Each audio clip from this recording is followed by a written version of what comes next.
Well, I was running late that day. here we are in Inglewood. Got the great sign for Jesus. Good job, Ariel. Hey, thanks so much for your prayers, my friends. We're here in Inglewood, California. We're preaching here at the Forum. Actually, I don't know if you can see that there, but that's my friend Ariel there doing some street preaching. Please pray we can win a lot of souls, and we're going to keep going out to different locations out here in California. Oh, go ahead. Sorry. What have you had like an experience in your life that makes you feel so confident about this? Because there's so much that's. I feel like there's no way to really know it. So what causes you to have such confidence in what you're thinking?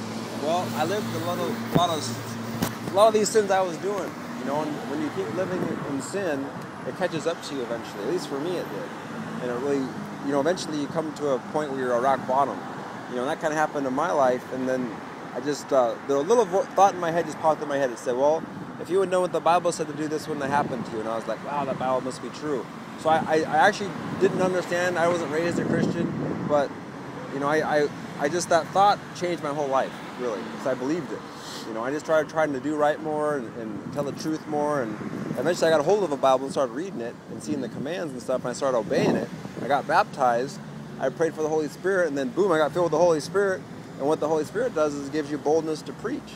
And that's why I'm here now, is I've been doing this since 2002, preaching, you know, from Spokane, Washington, traveling all over the West Coast, so that's kind of, in a nutshell, a little bit of my testimony, but yeah, a lot of things have happened ever since then. God, you know, He speaks to me all the time and guides me and, you know, provides for me. But don't you, how are all those things linked to, the book can resonate with you in a way that's, different than anything else, and that doesn't imply that the supernatural claims of it have any basis, that's what I'm saying. Okay, a lot of people I know, and they would not consider themselves Christian, but or me, I was raised Christian, and I think the Bible's amazing. I'm gonna go to a men's retreat this next weekend. Oh, great! But I still, the faith claim, it's sometimes glorified for I just know it and I have faith and but I really have trouble with that being you know, you don't need to make that claim. If you can't know it,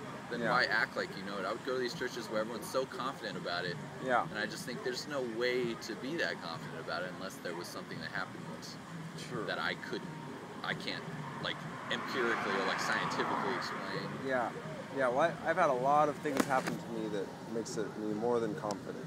And, you know, it's that's why I'm here today, is because you know, God's spoken to me a lot too through visions and dreams and stuff like that too. So it's when you see some of the stuff I've seen, it makes you, you don't have no doubts. Now I'm still not perfect. You know, I still have my own flaws, but I know there's a God, and I know I want to be on His right side. Right. You know, because I've been on. You know, I've also, of course, experienced His discipline, and it's. You know, when you go the wrong way, man, you're gonna pay. You know, especially if you know the truth, then it's even worse for you. Right. Yeah.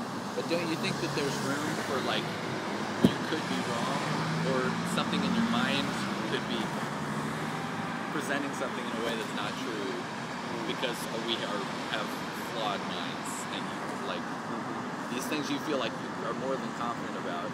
Yeah. Do you really have no room for I could be deluding myself now? I'm not saying you're delusional, but I'm just saying yeah, I don't have to be aware of that all the time. Well, since 2002, I've been traveling, putting my faith in God, right?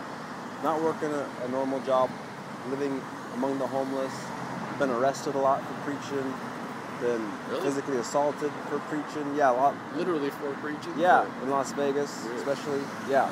So, through all those experiences, and you watch what God does through all that, is you just stand up for Him no matter what. And you see, you know, your enemies be humbled and things like that. It's I have a confidence that comes not just from reading the book, but from experience of walking with God. You know, so yeah, that's why I'm so certain, you know, and I have so much faith in a person, Jesus Christ, who's promises He'll never leave me or forsake me, and you know, promises to bless me if I do His will and preach His word, and I've seen all that come to pass, so I have full confidence, you know what I mean? So yeah, it's experiential, not just reading the book. Right. Yeah. Well, hey, as long as you're being honest with yourself, absolutely, that's everyone's goal here. Yep. Yep. All right, that's my last one. All right. Really good. No problem. God bless. Yeah.